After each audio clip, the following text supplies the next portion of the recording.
Well, what a wonderful thick and fog day to you too, Legacy Sabo Jake. My name is Bricky and welcome to Dead by Daylight Casefile featuring the the Doctor, or better known as the Zappy Boy.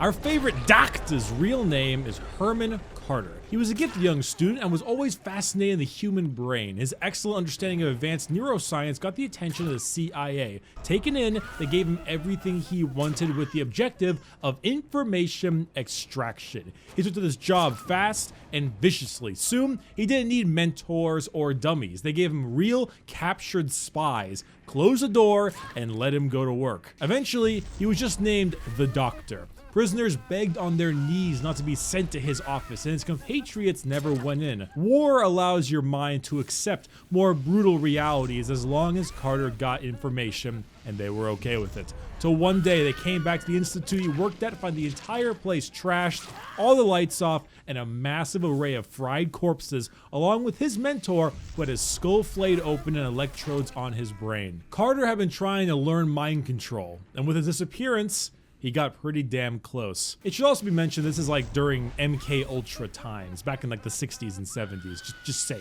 This segues into the DOCKTA's ability, which is called Carter's Spark. The entity has given him the ability to fire out electricity from his body, causing survivors to lose their grip on reality and succumb to madness. This is a doozy of an explanation, so here we go. Naturally, the Doctor has two forms, treatment and punishment mode. Punishment mode is standard. You move at 115% movement speed and can smack survivors with your big shocky stick. Treatment mode slowly builds up madness in survivors within your heartbeat radius. It also allows you to charge up a zap ability, sending out a field of electricity in front of you that greatly increases the madness of survivors. This zap ability will also stop survivors from completing any action the next few seconds. However, during this stage, you have slower movement speed and you cannot attack survivors during this mode without switching over to punishment. Now for part 2, which is madness levels. There are 3 madness levels indicated by a small scratch, a bigger static scratch, or a circular scratch on the survivor's names. Every time a survivor goes up in madness, they scream, showing their position to the killer, similar to like exploding generator or something. At madness level 1, survivors' skill checks have a 33% chance to appear in a random location on the screen. At madness 2, that random skill check is a 66% chance of happening in a weird spot, and also occasionally illusionary versions of the Doctor will appear in front of the survivor facing them. At madness level 3, that random skill check has a 99% chance of happening. The illusionary Doctor also has an aura, so you can see them through all the walls in the entire map so you know where they are, and most importantly, they can't do any major actions such as healing, repairing, cleansing totems, and sabotaging until they complete a channel called Snap Out of It. Think of it like healing yourself as the channel, except it's a lot shorter and has a lot of skill checks. They can still vault, drop pallets, and go into the hatch level 3, but all those major actions aren't allowed. One notable exception does exist. Survivors in lockers are not affected by the static field from the terror radius or the shock attack. Okay, Jesus, that was a lot of information. Normally we discuss how to play the Doctor now. I want to discuss his add-ons first, because Doctor add-ons significantly change how you play. Now, one of his add-ons that's consistently good are the ones that increase his range. Moldy Electrode, Polished Electrode, and High Stimulus Electrode are all good. It increases the range of his zap ability. They're all just very, very good add-ons. However, the DOCKTA has a very large amount of interesting add-ons. The Order add-on series increases how much madness you do from your terror radius, but also creates illusionary pallets on the ones you destroy. These pallets are known to you, but not to survivors, and they don't realize which are real or fake until they're right next to them. The Calm series of add-ons decreases terror radius in punishment mode, but increases it in treatment mode. It has a chance to play the heartbeat of the killer on the survivor even if you're nowhere near them. The Restraint series reveals survivors' aura when they're shocked and also lets you see the aura of the Doctor's illusions at rank 2 of madness, not just rank 3, and it also makes them last longer. And Discipline increases madness generated by your zap attack and puts the little red light on their back and the very loud heartbeat radius as if you're right behind them even though you're not. These add-ons drastically change how you play the Doctor and give him a massive difference in abilities. Honestly, the best way to play the DOCKTA is generally with one range increaser and one of the affliction add-ons. Order for fake pallets or Restraint for Doctor auras are generally the best ones. We'll talk about about the Iridescent King later. So how do you play the DOCKTA? Well, he's not as difficult as his ability, let me tell you that. The Doctor is still a very simple killer in terms of taking out survivors. You run at them, you smack them twice, you hook them. You don't have teleportation, you don't have sprint, you don't go invisible. It's very simple. You run and you smack. Start out the game by running to your generators and then switching to treatment mode. Once you have your little electrical field surrounding you, you can get survivors to madness level 1 very fast. You can literally just walk around in treatment mode and eventually survivors will just start screaming. Then you chase which one of them you want to and you shock the shit out of them. Generally, it's good to get them to at least madness level 2 for your special add-ons to take effect, but don't waste the opportunity to hit them if you can. One thing that's the most crucial to playing the Doctor is canceling survivor actions.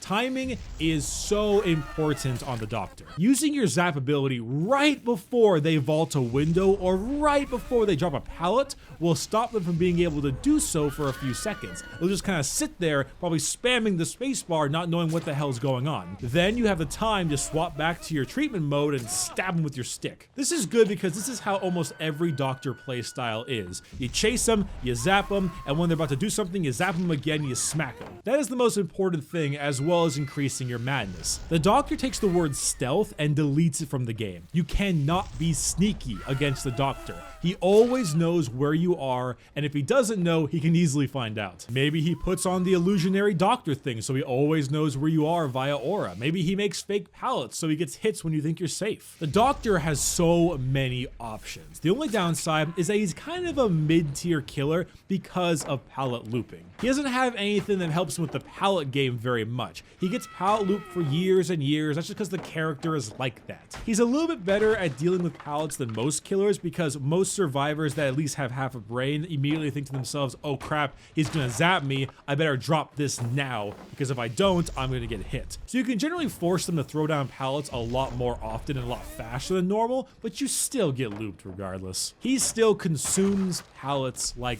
breakfast every single day. But I do find a lot of enjoyment in his little giggle, so it's worth it.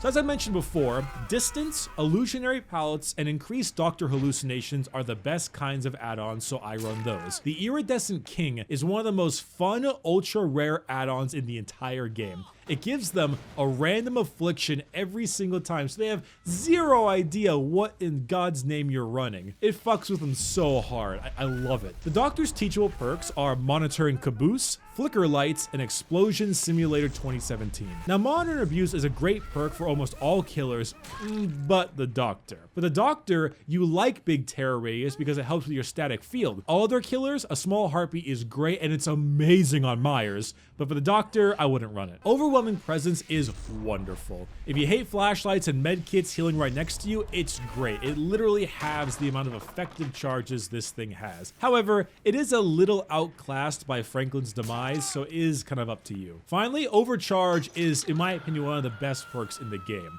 It's one of the best generator reduction perks that you can choose from. Kicking a generator already reduces the amount, but it creates an extremely hard skill check at level 3 at least, and if you fail that skill check, then it shoots it back even farther. Plus, generally, like a good 75% of the time, survivors miss this, so you know exactly where they are because they're going and trying to do generators again. This slows the game down a lot considering how fast generators get done nowadays. So for perk builds, the DOCKTA eats a lot of pallets. Normally, I like Enduring, but Brutal Strength is preferred for the Doctor because survivors like to drop pallets a lot more often because they're scared of being zapped, so you'll be kicking more pallets than you'll be eating them. Past that, there are a lot of great perks on the Doctor. Agitation, Barbecue and Chili, Franklin's Demise, Hex Ruin, Overcharge, they're all great. Overcharge level 3 and 3 generator build is probably a fantastic choice. What you do is you make sure that you can keep 3 generators that are really close to each other, perfectly healthy, and then when they only have 1 generator left, you can easily just kind of patrol all 3,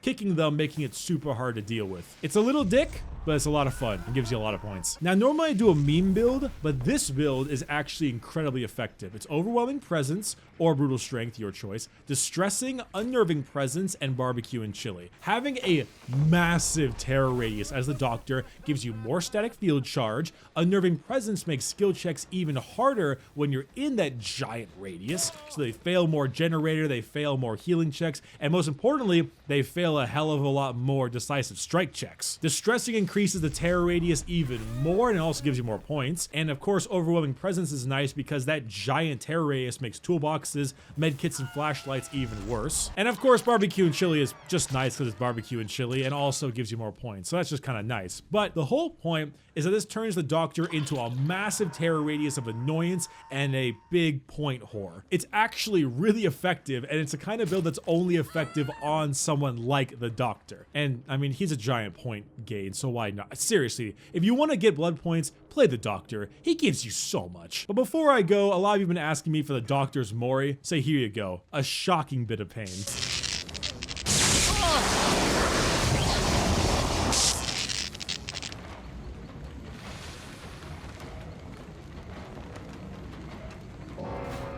So let me mention something quickly about the Doctor. He's probably tied as my favorite killer. Him and the nurse are my two favorite killers in the game. The DOCKTA is really fun and gives a lot of points. However, he's kind of a mid-tier killer. He gets pallet looped a ton, and since his abilities mentally affect people, high-ranking survivors won't be affected too much and kind of shrug it off because they know what to expect. If pallet looping gets nerfed or replaced with something better, the Doctor is going to need to be nerfed. He will be way too strong. Just wanted to mention that. Well, everybody, thank you for watching the Dead by Daylight Casefile on the DOCKTA. As a reminder, the killer is what makes the game. No fake rules, no made-up honor code should tell you how to play. Do whatever you want that isn't hacking, cheating, or disconnecting to make you win, and most importantly, have fun. My name is Bricky, and become one with the cult of the Zappy Boy. Bye-bye.